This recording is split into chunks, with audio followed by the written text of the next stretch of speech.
scale, 10,190 square miles of damage in North Carolina, 1,400 landslides, mudslides, 6,000 miles of roads damaged, 1,000 bridges and culverts damaged, and 126,000 homes destroyed or damaged. Okay, those are crazy numbers, and I don't know anybody in this room that could probably wrap their heads around that kind of damage over the course of a matter of days.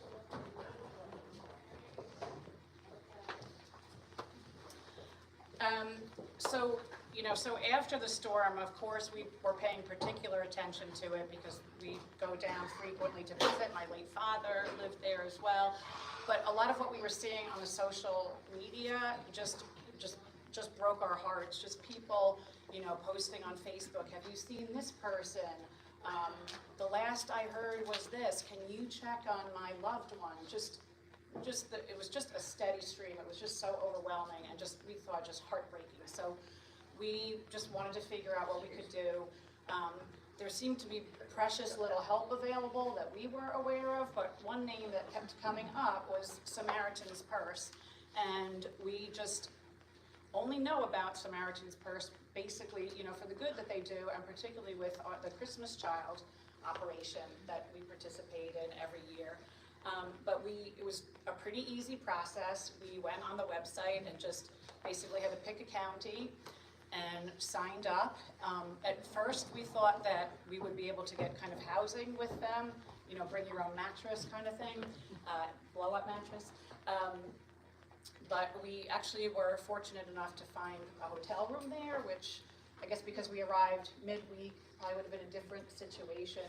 By the time we got down there a few weeks after the storm, there were, linemen and sawyers coming just from all over the country, descending upon that. So everything was booked up. But what was amazing about Samaritan's Purse is that you went to their Alliance Church. Everything was very organized. You parked up on the hill. They bust you down.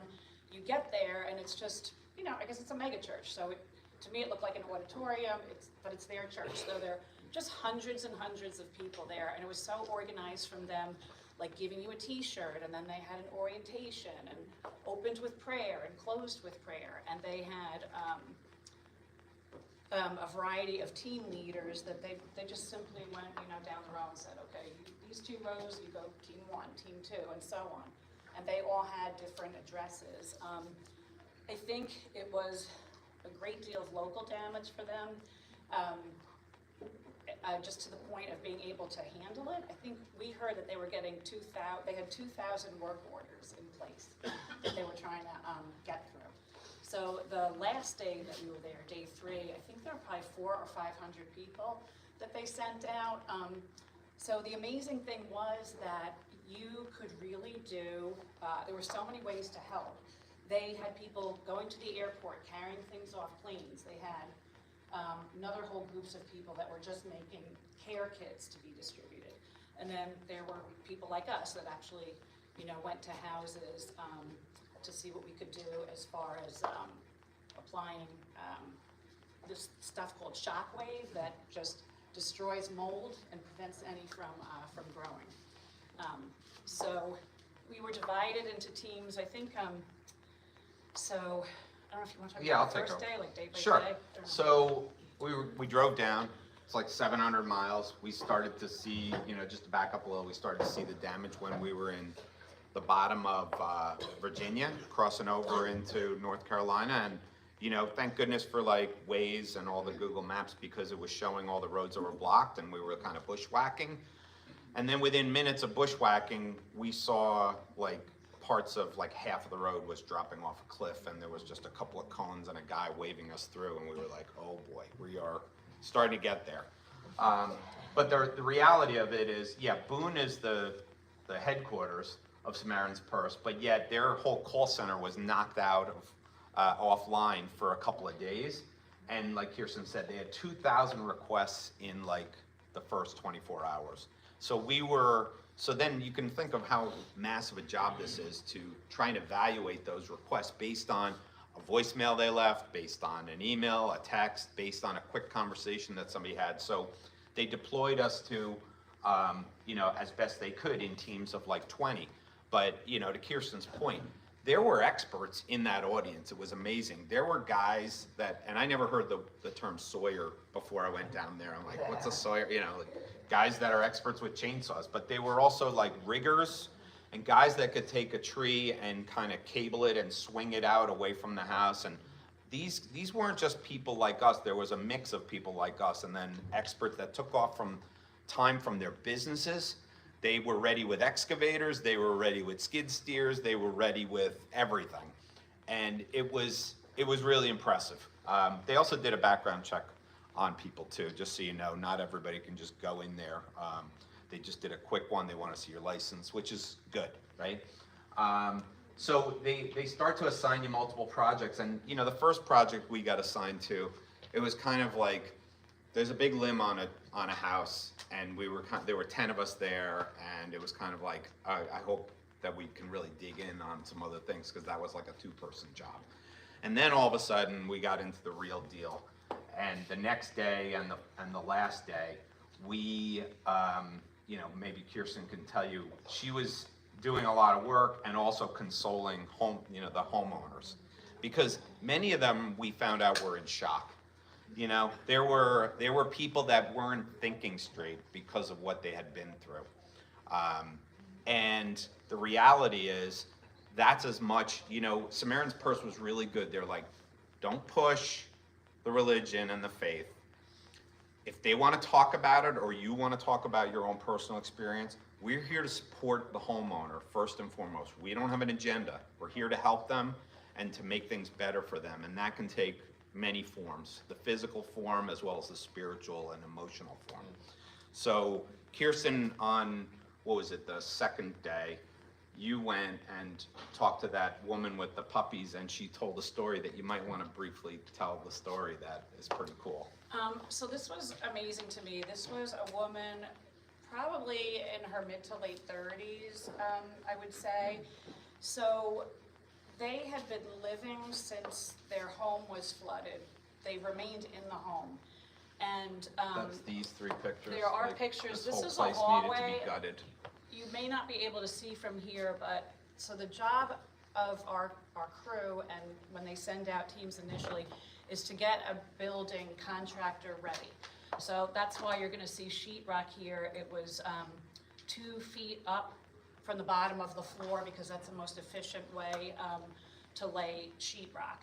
But having said that, they still had all of their belongings in the house that had been hit with floodwaters and then receded, and then they continued to sleep in the home.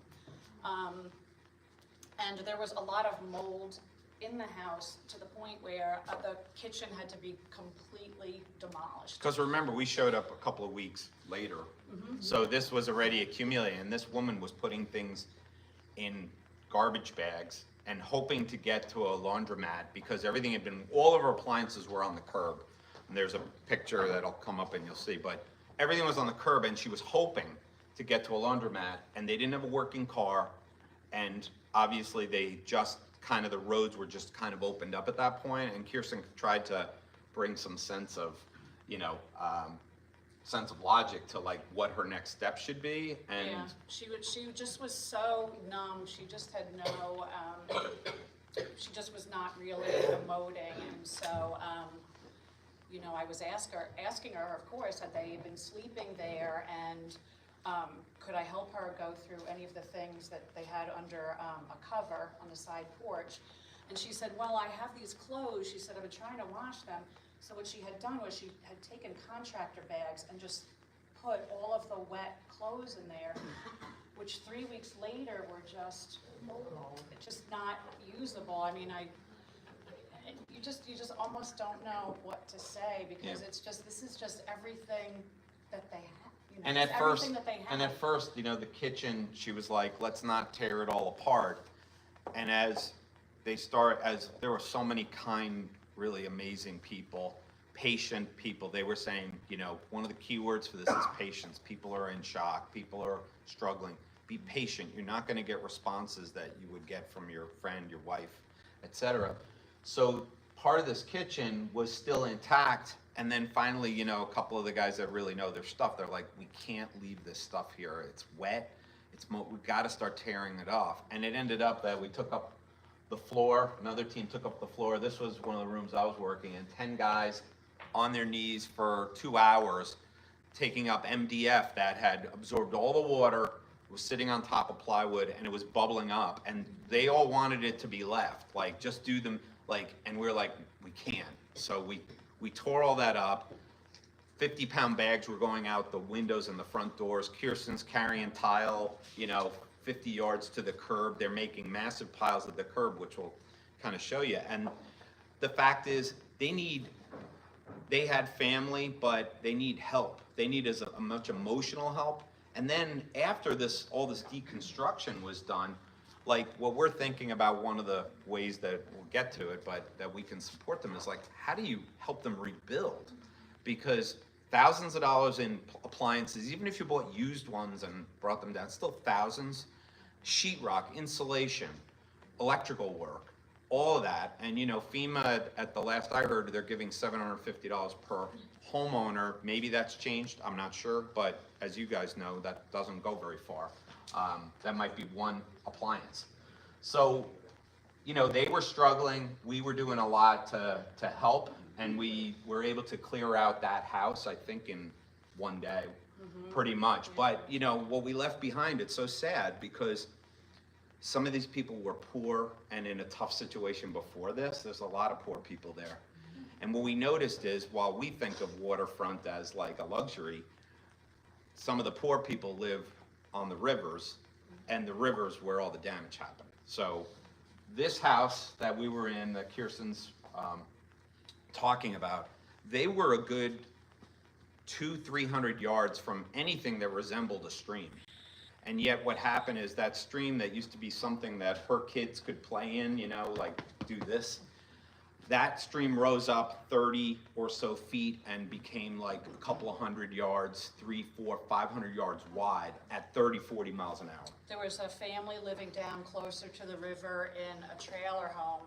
And so this woman and her boyfriend and her son invited them to come up to the house where they thought that they would be safe. And when the water finally started to hit the house, that's when they decided to evacuate. And then they had like another sort of trailer like up the hill where they went to wait out the storm.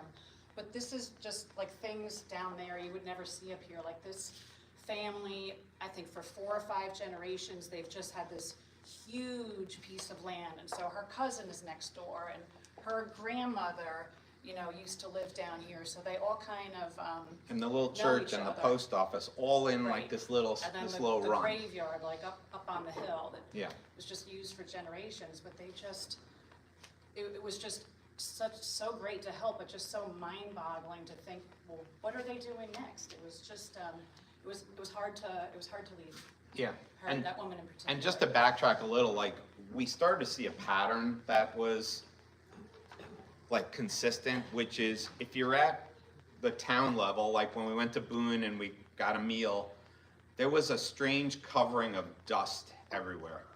So they had been flooded, but all the water had receded, but there was dirt, like a coating of dirt over everything. Buildings, cars, car washes were lines, as long as there were multiple car washes and people were just trying to get everything clean. Because, and there's Appalachian State University there, and they had been closed for a while.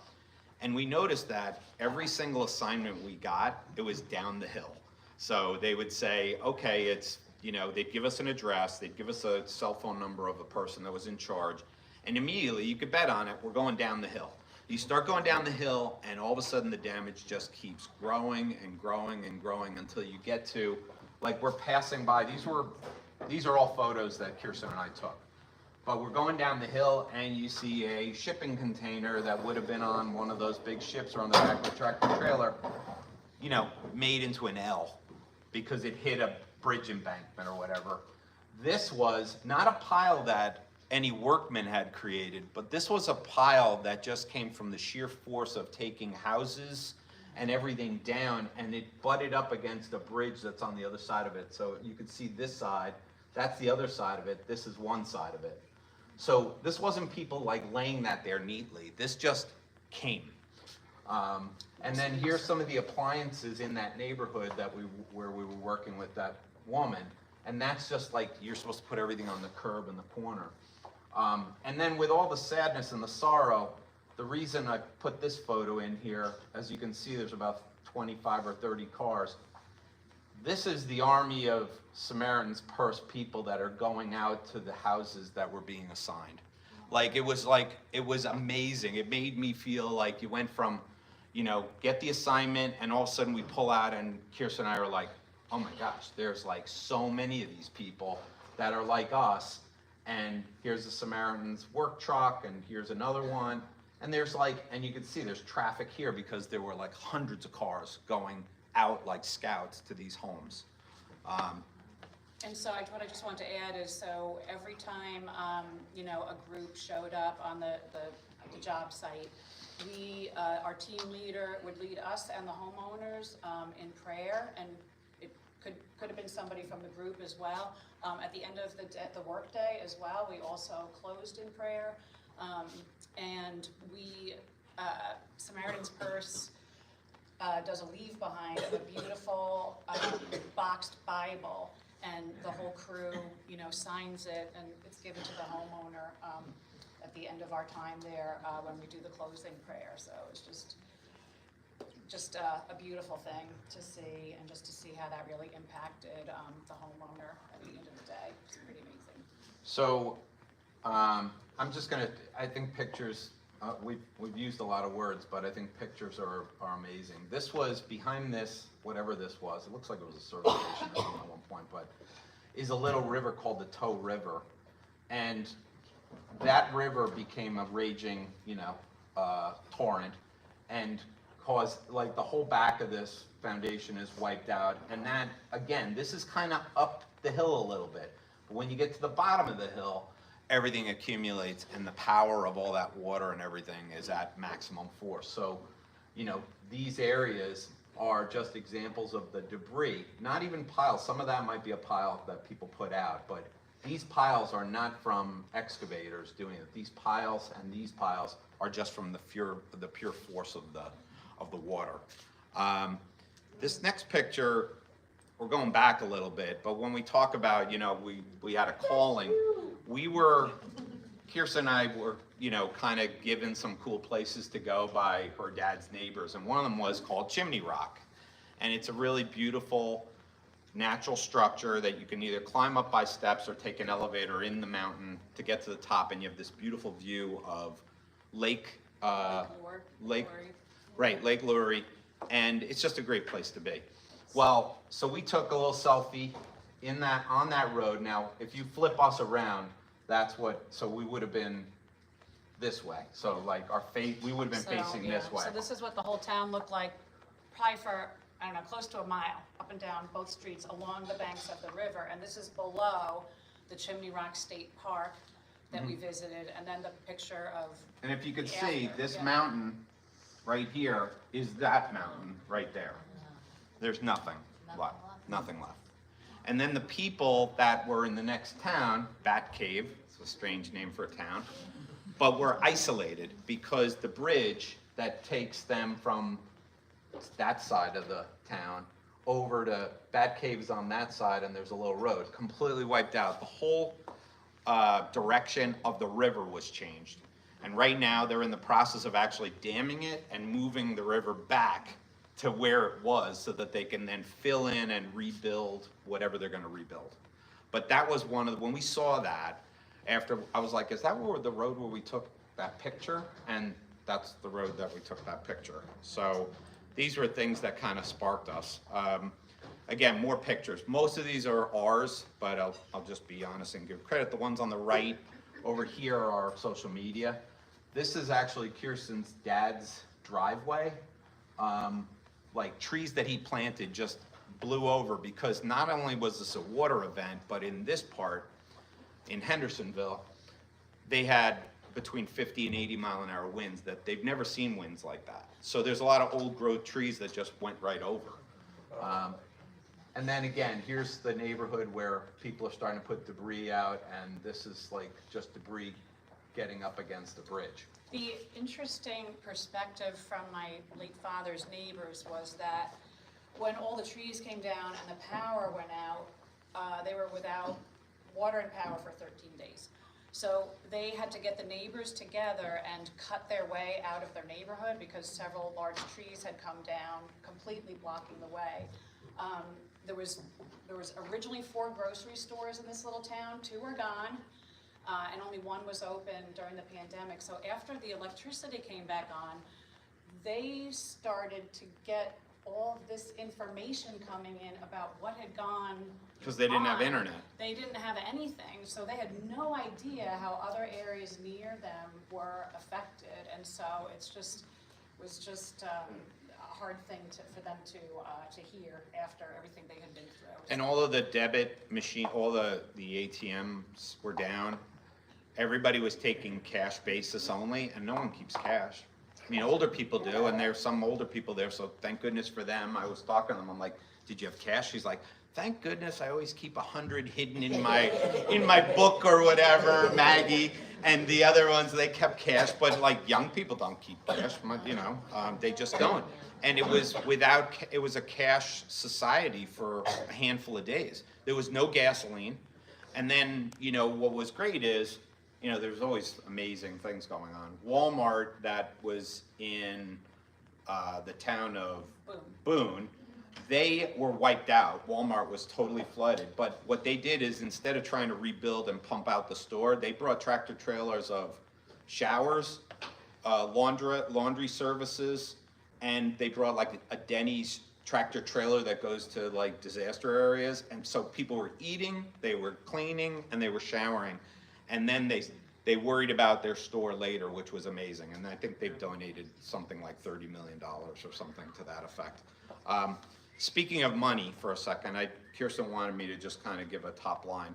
So their donations and generosity came in a variety of forms towards us. When we said we were doing this, people were so emotional and so behind us, especially Christ the King, but we also had friends and family and the gym that we work out at and a variety of different places that all either sent money to the Samaritan's Purse link that you guys are aware of, the QR code, or Christ the King's PayPal, or they just approached us with stuff. In town, this one store gave me like these camping heaters and about $300 worth of different products. And then a discount on anything we would need further and things like that. And people from the gym were giving Kirsten grocery bags of food, non-perishable food. And then people from here not only gave financially, but pet food and all kinds of things, to the point where we were just about full with our truck. I put the box on the roof, I had a chainsaw, and we were maxed out. So all of that totaled, probably, it's hard to calculate every single thing, but we're probably in the neighborhood of everything that came in the $22,000 to $25,000 range. 10,000 plus went right to Samaritan's Purse, which is where it should go. We've spent no more than a couple of $1,000s. We helped refresh some of the supplies that were down, and we'll get to that in a second. And then we still have a big reserve, because when we went down there, and one of the goals going down there was to see that the needs were what we thought they were, and if they weren't, to be flexible enough to move funding to where the needs are and will be. And one of the things was, immediately people were starting to talk about the weather starting to change. They've been lucky, they haven't had a lot of rain, but it got cold. We were down there the first day. It may be an anomaly, but it was 34 degrees in the morning. I was in the Samaritan's t-shirt, and I'm like, I didn't bring anything. So doubled up t-shirts and did our best. It got up to like 50 something that day, so it was fine.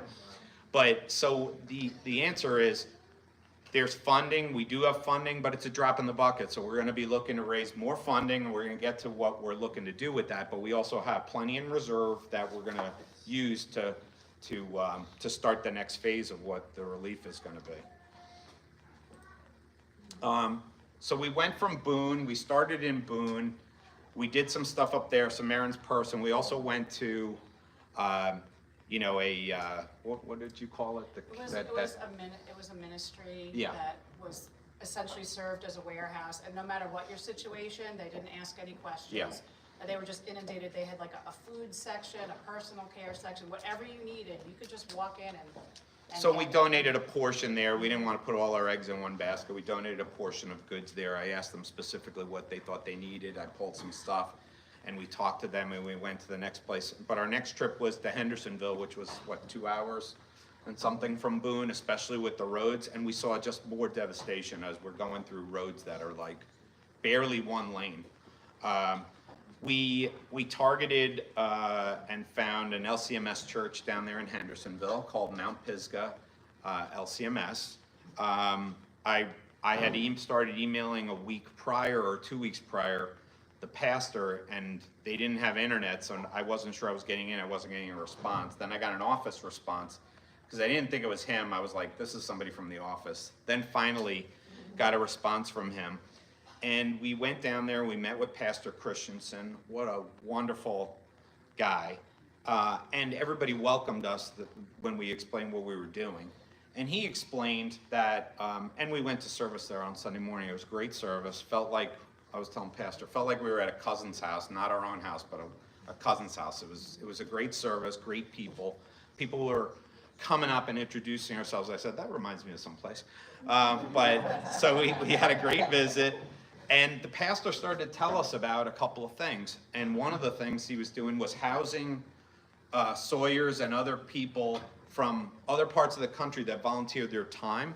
So he brought in a shower trailer, and then he brought in cots, and they were actually sleeping in the Bible study room or the nursery room, and he was feeding them 3 meals a day.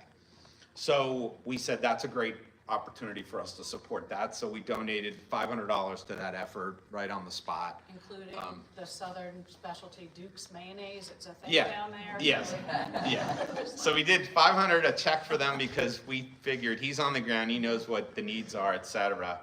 And then on top of that, we asked, like, what do you need physically? And we have an empty truck now. We can go get some stuff. So we did we did a shopping at one of the stores there, Ingles, and brought back another, food, water, snacks, and everything for the workers especially. Then we thought we would do, a service to the people that really were worried about the pets. And the pets, which is a really sad story, their owners were dead, their owners were missing, their owners had moved, and these pets were showing up at the Humane Society, and people were finding pets that no one was claiming. So we were hearing this heartbreaking story, so we gave a donation there and gave them food also. And then on top of that, back to the pastor for a second, he told us something that we could never have thought of, and it was that there is a need for, believe it or not, the foster system is getting overrun because parents are actually giving up their children to foster care. This is coming directly from Pastor Christensen, and that the foster system is getting overrun down there. Things you could never imagine, the tragedy of that. I can't imagine what you'd have to go through to think about putting your child somewhere while you're trying to get your life back after your house is completely gone, and maybe you don't have the resources to go live with a cousin or anything. So we never could have understood any of these stories without being down there and talking to people, and that was kind of our goal. It was kind of I won't say it was a win-win. We accomplished our purpose, but boy, hearing those stories was kind of heartbreaking. So their church was even a little bit damaged from the rain. Up near, if you see this picture in here, the roof already had some sort of a problem, but the rain just made everything come down. And he told us the story that there was a cross here, and it didn't fall onto the altar and crash the altar. It somehow fell to the side and just kind of cracked a window here. So everybody had a story of some sort of a miracle that happened, and that was his little story that, so now they have a cross over to the side somewhere. Maybe you could see it, but no, it's not there. Anyway, so there was a lot going on there. And, you know, like I said, we did the Blue Ridge Humane Society, the Watuga Housing Outreach Center, you can see us dropping off stuff, and then Barker Heights. That's actually a pastor that bought Kirsten's dad's house. He runs the Baptist church. So we thought, what better thing to keep it going there. But, you know, with all of that we've done and with the resources that we still have in the bank, there's more to do. And there's always more to do. And there's a lot of people doing things. There's some great stories of heroism, generosity, etc. But whatever we can do, we want to still do. And Pastor is kind of, you know, we started to brainstorm. We talked about cold weather. We talked about how do we stretch our budget as far as we can. I mean, we can go and buy $50 and $100 coats and send them down. Is that the best use of the remaining funds? Or should we think about a coat drive? So Carolyn Mandarano had done a coat drive, I believe, one time here, a drive-through coat drive. Pastor has the ear of the Newtown Bee. Kirsten and I are meeting with the Newtown Bee tomorrow, hopefully. They're waiting to confirm. They're gonna tell the story and publicize it, and we're gonna put together a coat drive, also publicize it through Pastor's connection with the Newtown schools. And then hopefully we can collect, you know, I don't know how many coats it is. It's not gonna be enough, so it doesn't matter what the number is, but we'll do that, we'll supplement it, and we'll continue to think about ways that we can help. We're thinking about another trip down, probably in the January timeframe. That trip might be rebuild, it might be rebuild and soup kitchen type stuff. We're not sure. It's evolving, we're all smart, everybody's got great ideas. We're trying to get intelligence from down there to figure out what our best use is, being that, you know, we only have a certain amount of resources, and we'd like to do more. We know there's a need here. It doesn't mean we do anything down there in place of the needs that are in the area, but there's more to do, and I think we can do more, and people have been pretty generous, and we're gonna go, we've gotten commitments from the gym to have like a coat drive box there. Danielle has started to pull aside good coats here. Kirsten and I have been scouting out where we can buy inexpensive new coats, like Costco, $30 puffer coats. Does that supplement it? And the people that I work with to do some shipping, they're probably gonna do it free, not free totally, but at his cost for the shipping. So we can ship stuff down. And then we also have supplies that a neighbor collected that are in her garage. I have supplies in my garage, and we've got to get those down there too. So there's a lot of good things continuing. We're trying to nail down the dates. We should have dates nailed down this week on when these various coat drives are happening. There'll be a chance for many people to get involved, to help support the effort. We're looking forward to having more people involved in this. We just wanted to go down and just kind of see what was happening to get to this point where we could talk about this and then bring in everybody that's interested in helping is of course welcome, because this is a heavy lift. So, Kirsten, do you have anything else to say? No, I just wondered if anybody had any questions, anything you wanted to ask us, or anything we could tell you more about. Did you see the Red Cross on the ground down there? No. I'm just thinking about where these people are gonna live, you know, if they don't have any resources.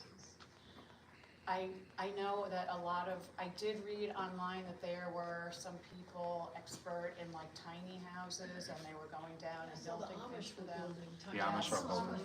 Yeah. And then I know we heard along the river in Asheville, if people had been living there, they don't want to leave. They've pitched tents and they have propane heaters, so they're staying. They don't want to go. They don't wanna leave a lot. FEMA, we did not see a FEMA presence, but we do hear from a lot of sources that FEMA was giving out hotel room nights, and I don't know how many and what the details of those, but obviously that's a temporary situation also. Military presence, look, we were only in those 2 or 3 areas, so I don't want to be unfair and say, because we didn't see it, it didn't exist. We did see military coming down as we were heading out, and we were passing Swannanoa, which was hard hit, and Bat Cave, which was hard hit. We did see some military trucks, but we didn't see a lot of helicopters, FEMA, Red Cross, or anybody else that identified themselves in any kind of numbers. They are down there. I'm no expert on what's needed for something like that, but I think it would have probably made people feel like they were more like thought of if there had been at least a little bit more of a PR campaign, like here we are. I think people feel a little hopeless and are depending on themselves and their neighbors. Well, up here, we read reports that helicopters were told they could not come in. Did you sense any of that going on? I didn't sense, I can't say, I heard probably the same story. I think that 90% of the private helicopter guys probably were able to drop things, and thank goodness, because some of those areas are so isolated, they were going by horseback, believe it or not, mule train. When's the last time you heard that? And what they call side-bys down there and quads were driving into these extreme off-road areas. But I did hear that, but you know, you have to work the middle of the, you know, of the news and say, there's always gonna be people that say this and say that. We were trying to just seek the truth and see what we could do to help, but there wasn't a big presence of any sort. There were local police, state police, and we didn't really see anybody else, to be honest with you. Samaritan's Purse and a couple other organizations with T-shirts, you know. Yes, Katya. Huh? Are you gonna need boxes to ship things between now and say the colder weather? I mean, I think we will, probably let you know as things develop, if you have a source on that. Yes, Lois? You know, when you have something of this magnitude, I'm sorry, did I step? No, it's okay. It's great that people like yourselves, you know, show up to do that, but unfortunately, there's another element that usually shows up, and that's people who pose as contractors. Yeah, Get a down payment, say, we can fix this for a lot less money, yeah. and we can get started Yeah. right away, so they take half of it. We've and heard they're- stories about that too. I mean, I think, like you said, that's gonna happen everywhere, and unfortunately, the things that we can control are trying to work through the channels that we know are legitimate and on the ground. And that's why we chose to stick with, you know, the LCMS church down there. He's familiar with an LCMS church in Asheville, so if we send things to him, he can distribute there. And how we go with other types of, you know, rebuild and other efforts and how much we spend there, TBD, you know, so. I don't watch much TV. but Yeah. I didn't hear much about that sort of thing, and usually that makes Yeah. news. Yeah. So maybe it's not quite on the scale as it used to be. I doubt that, but. Well, I think there's not as much money down there for people to like try and steal, because there's a lot of poor people and they don't, otherwise they would be halfway rebuilt by now, you know? And it's all washed away. Yeah, exactly. Yes, Lois? Now, I'm just guessing if you'd like to donate, how do we donate? Write a check to, Well, we can continue to donate the way we did. If we're talking about, you know, I think that we've given a decent amount to Samaritan's Purse. I put that there primarily for people to feel comfortable that there was a larger organization that it was going to. But if we're talking about this project with the coat drive and other things, it might be better for us to just donate to Christ the King, and then in the memo field put, you know, hurricane relief, Helene relief, whatever you want to put in that area, or coat drive, and that money will stay here. Because then we have control of that money and we can use that to bring, whether it's the college kids that want to help out, or anybody else, renting a van, buying sheetrock if we end up finding maybe one house project that we work on, that would stay here and we can fund that directly. Yes, sir. How damaged the house is? How did the water damage the house? So, the water, the rivers rose up. So with all that rain, the river levels went way, way, way, way, way up, right? And then the river was also moving quickly, so it came into houses where on a regular day like today, the water was down here, but the storm made the water go up here. And that's how it damaged it. And when water gets into your house, everything gets wet and unfortunately things get ruined. Does that help? Yes, it poured over your body too. Yeah, some people had to swim for their lives, you know, they did, so, yes. Christie, did you get any sense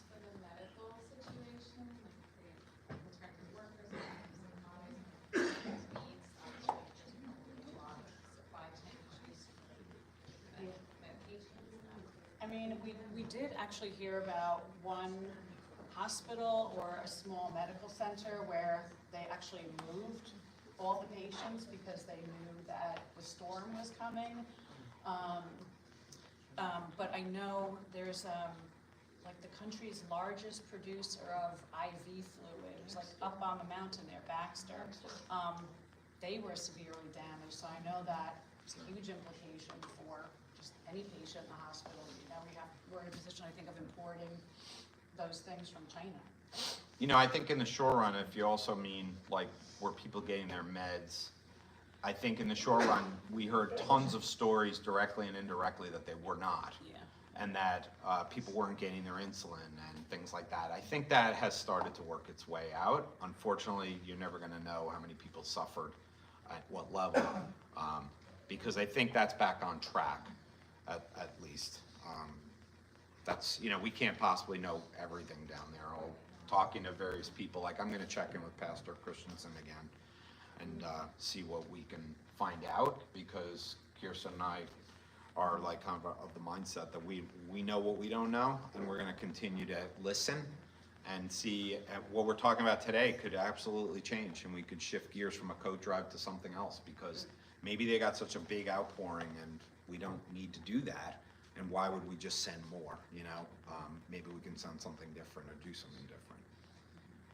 Any other questions?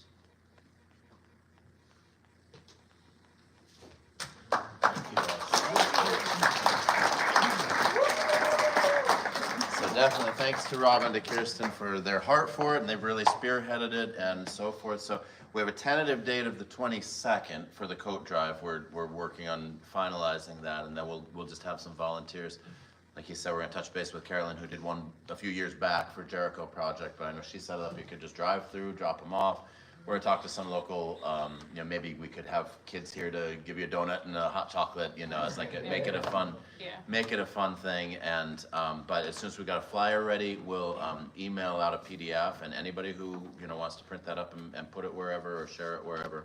But we're making sure before we do that, again, and we know in Newtown, sometimes people send things more out of their desire to send something than out of the receiver's need to receive. So we want to make sure that's not going to be the situation. If they've got rooms full of coats, we don't want to sell them another, you know, shipping container full of coats. So we're going to make sure that that's going to be helpful. We'll move forward with that. And we're right on the very edge of figuring out timing for maybe, like we said, maybe a January trip. If there's like, as you saw, I mean, tear the drywall out, somebody's got to put drywall in eventually. You know, tear the floor up, somebody's got to put a floor down. So probably, right now, we think it might gear more toward that sort of construction and physical labor. Yeah. But again, we want to make sure, you know, is it a scenario where sending $10,000 would be more helpful than sending a team of 10 people? In which case, we'd rather send the money than the team. Sometimes the logistics of caring for a team is more of a burden. Yep. So we just want to be very cautious to make sure that what we do is going to be what's most helpful, and that's why we don't have a whole lot of specifics we can put up on the slide saying, this is what we're going to do. Oh, we can kill that, stand up to watch planes, trains, and automobiles. Oh, sorry. I don't know where the remote is. I thought it was over. Oh, there you go. Sorry about that. I was watching before the PowerPoint. Yeah. So anyway, keep it in prayer. Watch your emails, because we are going to send out opportunities. And then the wonderful blessing is, because that was part of the Samaritan's Purse, anybody who was concerned about corporate status or anything like that, that was an easy place to send the money. But a lot of people sent, and part of why we did that is so we have the flexibility, because sometimes disasters, there's a big onrush in week 1 and week 2, and then there's just a cliff, and all the attention turns somewhere else, election or wherever. And so that's part of why, if you're wondering, like, didn't sound like they spent a whole lot of what came in. That's on purpose, so that as those needs trickle out, and especially as funding sources dry up, that's where we can kind of aim toward being a second wave of helping out with when it settles out to what are the unmet needs. And then how can either a team of people, which we'd love to do, or at least finances, or something physical like coats. So that's all swirling right now, and watch your emails over the next really week, as some of that will start to grow legs. I did think of 2 more things. Yeah, go ahead. One is anybody that has any retirement funds or et cetera with Thrivent, there is an opportunity to get a gift card for a once-a-year project that you can do in addition to any donation that you want to make. So for instance, I just filled out, you have to just go through a process. I ended up getting on the phone with them, but it's a $250 gift card that's on its way towards any project that we deem fit. So the Mannings gave us T-shirts and a gift card from Thriven to use. But anybody that has a Thriven account that has worked with Mark, that could be another $250. Also, I think Samaritan's Purse is doing a match right now of any donations that go in, and if you go through our link, then there's no real advantage of going through our link, other than we kind of get an idea of how much we've raised, which is always nice to kind of give people feedback on. And the other thing was, I can't remember what, it was something that you were mentioning, and I said, wait a minute. But anyway, it's not that important. Yes, Virginia. While you were talking, I was looking and I couldn't find the link on my cell phone. Can you just send it out again? Yeah, 'Cause I- yeah. I actually brought one with me in case you use a QR code, you just take a picture of it. And But we are hoping tomorrow or Tuesday at the Post the whole latest thing. to have the coat drive thing figured out and send that out. We can send a link if people want to still do financial. We're just making sure it's gonna be helpful before we have a room full of coats that we don't know what to do. Oh, and one more thing, just because there always has to be one more thing. People down there thanked us every minute of every day they saw us wearing the orange shirts. They just wanted to give us things, and like the restaurant said, we're giving you free drinks because, not drinks, Yeah. but like iced tea. It was lunchtime, okay? It was lunchtime. They were giving us iced teas, and they were saying, oh my God, thank you. Where are you from? We're from Connecticut. They were like, what? And we were like, there's other people we've found from Boston, from all over the place. They were like, thank you so much. I'm like, you are not forgotten. You know, everybody knows what's going on, may not know as much as you know, but everybody thanked us. We got thanked 100 times, which is wonderful. And the homeowners were all very gracious people. Even one of the gentlemen who really didn't have any faith, he accepted the help and accepted his second Bible, but he was very thankful, and that's all that mattered, you know? And so people really appreciated it, and that's, that's what it was. One more thing. Kirsten was mentioning that we ended up staying at a hotel. Well, that wasn't our first choice. And the reason is because they will put you up free if you work for Samaritan's Purse. But the immediate outpouring was so great that they filled it up. So I would think there's a better and better chance that that opportunity is open Right. to staying there. And all it is bring an air mattress and, you know, your own bedding. And we could save X hundreds of dollars at night. I think it worked out better for us because we were driving 750 miles. So we were like, let's just sleep in a real bed. But that is an opportunity, and I think that might be in January, depending. I think they have you sleep in the church, you know, so. That's finally it. My one more thing. Yeah. Let's pray. Lord be with you. And also with you. Heavenly Father, the eyes of all look to you, and you do provide what each needs in each season, and so the needs are striking. How hard hit the situation, the area was, how many situations of need. Thank you for calling Rob and Kirsten even before this happened with their connections in the community and then their heart to serve and opening doors the way that you have. And so we now can all be more aware of the need. Thank you for everybody in the room who's already supported in prayer, who's supported financially. Grant wisdom as we continue to try to see ways that we can continue to support as the months get cold and the needs don't go away, and just pray that you would make it very obvious what's the right thing to do and the right time and way to do it. Thank you for each person here and their heart to serve others in need. As we go forth from this place, we trust that by your word and by your gifts, you'll continue to do your work in us and through us. In Jesus' name we pray. Amen. And thanks again to Rob and Kirsten for all you've done.